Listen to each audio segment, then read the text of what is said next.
I met a Gypsy. Yeah, because that's what I'm sitting here thinking, like a Drive to Survive trophy truck version could be like one of the crazier types of productions that could get made in racing. Yeah, it'd be, because there's so much we're talking about it, but there's so much we're missing that like to a normal person, you'd be like, what are these guys doing? Like, why? And it's just like, it's drama. Do you have like a story that you would tell people that have no idea about Baja that's just like, yo, so this will blow your mind? Like, is there do you have any like go-to stories when it comes to that? Dude, I don't know. I should have came more prepared, but there's, I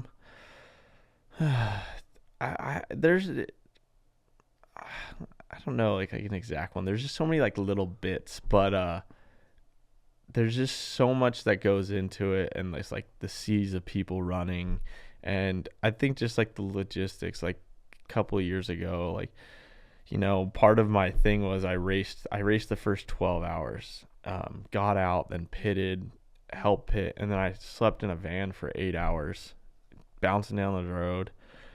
I remember we pulled into this thing, they woke me up, they're like, hey, you're gonna have to get back in the race car in a few minutes. Like, buy coffee off some random dude, which looking back, like, what was I thinking? Like, out of like a cart, it was probably piss water, but I was so like out of it. You know, I had raced for 12 hours, I'd slept in the back of a van for a couple hours, I'd helped pit.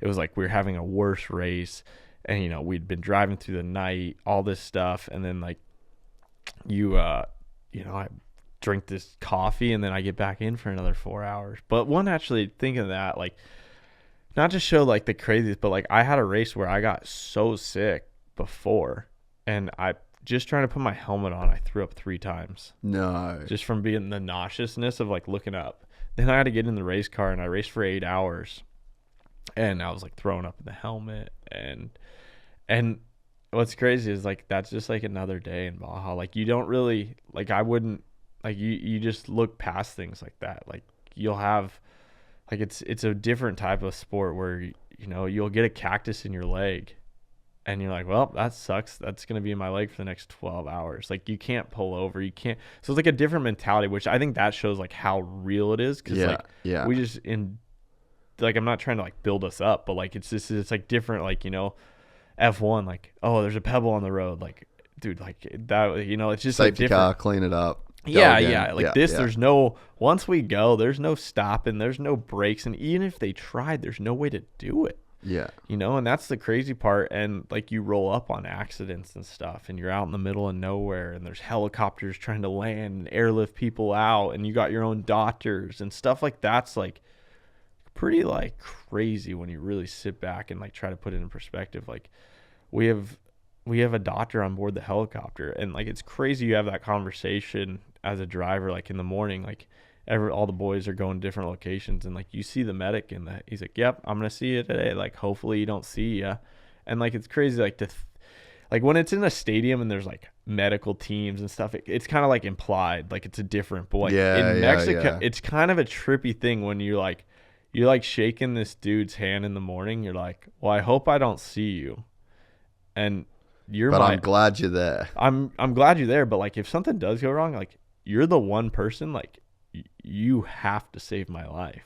Like it's kind of like, well, you don't have to, but like you're gonna be the one dude who can, like, if something goes wrong today, like yeah, like I want to hug you, like, you know, like it's kind of trippy because when in Mexico something goes wrong, you're on your own, 100% on your own, and it's pretty scary. Like we had, like, we've had accidents and stuff, and like, knock on wood, I've been very fortunate, but like we've had part of the team get hurt and stuff, and you can't fly helicopters at night, so you can't airlift them out.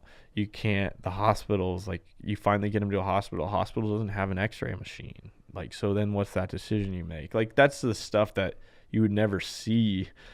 Like, if you start telling those stories, it's pretty crazy. Like, and it's just a different world. Yeah, like where you can go red flag in F1 and bring a safety crew out. There's a fire, like, dude, you'll drive by. Like, I remember when Paul Wheel's truck burnt down, and like you drive by, you're full wick because you're on a mission, but then at the same time you're like kind of looking like, dude, are they like you see their helicopter land, so you're like, okay, there's people there, like whatever, but like at the same time, like it's in flames 10-foot flames, dudes are running around, and you're just like, see ya. Like, yeah, like, hope it's good. And that's like, and only the top teams have that support where we have helicopters and stuff. There's so many other classes that's not. Like, we've had like the Baja 500 last year or 2 years ago. We drove by a motorcycle guy, and I told the helicopter, I said, that guy's not moving. And so our helicopter landed, and guy was broken back, just out in the sticks, and like no support. So it's like it's very real. Yeah. But it's like one of those things, like you sign up to that. 100%. You know what you're. Yeah. Like you can't feel like you have empathy, but like that's a person that's signed up to take that risk. Yeah, and it takes a different breed. Because then you have to get back in the race car and do it again. You know, it's one thing to do it once, like that, but yeah, it's a different breed. And like, obviously I do it and I don't even think about it. And I think if you are thinking about it, you're gonna have way bigger problems. But it's one of those things, like, I'd always in the morning, that's one of the surreal moments for me, is when every time I shake that guy's hand in the morning, or he gives me a hug, like, hey, we're going in the helicopter, like, see you out there. You're like, oh shit. Like, dude, even like every time Maddie's out there, he sends a text. We have like a family group message. He's like, okay, I'm getting up in the helicopter. Love you guys. Like, because they're at super high risk too. Fucking oath, bro. Like, it's no joke. Just like even supporting the race is crazy. Yeah, no, that's one thing. Like, in all reality, like, I'm sitting here talking about how gnarly we're doing it. I got 100 guys on narrow roads. Like, that's in our team meetings. Like, this is just a race. Get home. Get to your families. Don't make that sketchy pass in a chase truck. You know, I'm doing sketchy stuff. I'm fully suited. I'm in a full race car. I have fire suppression. I have fire suits. I have a neck brace. Dude, you're driving down the street in an F-250 that's loaded up, heavy, racing to your next destination. Yes, it's going to suck if you miss that pit, but it's going to be a lot worse if you don't make it home. And it's sad because you see it a lot. And it's scary. It's a lot of weight rides on, like, when you're a team, like, you're taking a lot of risks, not just yourself, but also so many others. That, like, you know, you got 100 people's lives that are surrounding for one mission. You got to, like, oh shit, this is kind of gnarly. Man, it is wild, like, when you really do put it into perspective. Like, I think you're putting it into perspective better for me than anyone that I've ever spoke about it. Like, It's pretty wild. It's one thing, like, I think it's one of those things, like, I don't like talking about it. We don't talk. It's one of those things that's like, you know, Fight Club. You don't talk about Fight Club because you know it's bad. You know you could get hurt. But it's like one of those things. It is real, and there's no changing that. And it's those conversations you have to make. Like, SCORE makes us, which this year they're not making us do it. It's weird, but you sign, because a lot of us, like, I'm 24. I don't have a will. Yeah. You know, think about stuff like that. Like, they make you sign and write who your stuff goes to. You know, the first time, like, when you're 20 years old and you have to, like, sign your life and it says, like, if I die, give everything. And I always, like, you'd sit there every time at registration and be like, well, who do I give it to? Like, I'm not married. I'm not worth much. But, you know, it's like one of those things you're like, yeah, like, if, like, whose lives am I going to affect? Like, it's trippy. You're like, when they started making us do that, it was like, I didn't like it. You're like, I don't want to talk about that. Like, shut up and let me drive, bro. Yeah, like, let me do dumb stuff. But yeah, it's kind of gnarly. You're like, dude, I thought I was always like, give it to my sister. But then I'm like, oh, my sister. So then I started giving it to my nephew. You know, it's like weird things. You're like, I don't know. Like, it's a weird, obviously, if you're a dad and family, which that makes it way gnarly. Imagine if you had kids and you're sitting there signing that thing, you're going, damn, dude, like, yeah, it's one thing when it's like a giant release and you're just like, initial sign. This is literally like, it was so gnarly. It was like, if I die, I, Christopher Polvoorde, am giving everything to, you know, Jace. And you're like, oh, damn. Like, right. But I mean, it's all motorsport. Like, dude, last week, Jerry Robin pod. Yeah. Sitting here for 3 hours, hearing his life story, all of the things that he's overcome. I'm literally sitting here being like, bro, I'm fucking honestly so happy for you. Like, you have, like, well done, because you've grinded through it. You're doing the best you've ever done in your career, and you're fucking killing it. Like, I'm genuinely happy for you.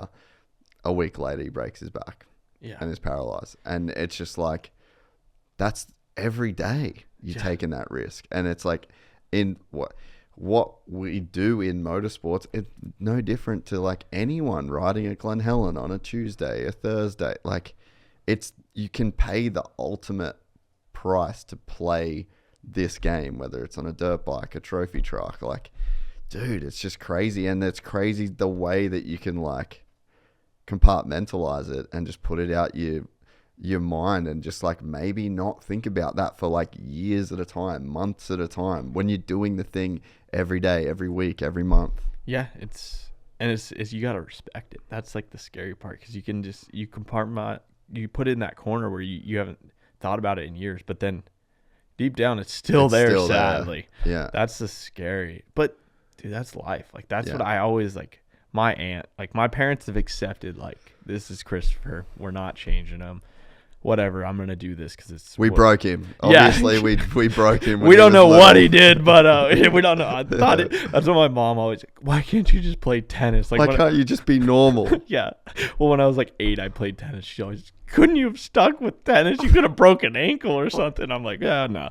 But my aunt, she's just like, she doesn't understand like the way I like, and like I'll walk into her like the office, and she's just like, you can tell she just is always like rattled. Yeah, she's like, are you okay? Like, or like, and you just, that's when you're like, oh yeah, it's kind of, I guess I like you, but I'd never even thought about it. It's just one of those things you kind of just keep. But dude, life's scary. You don't know. We could freaking the sky could fall down. Right, there was an earthquake the other day. I was standing on the roof of my house, and I'm just like, ooh, that's kind of sketchy. If you enjoyed this content, please like and subscribe. And to listen to the full 3-hour podcast, search Gypsy Tales in your favorite podcast platform or click the link in the description below. Gypsy Gang.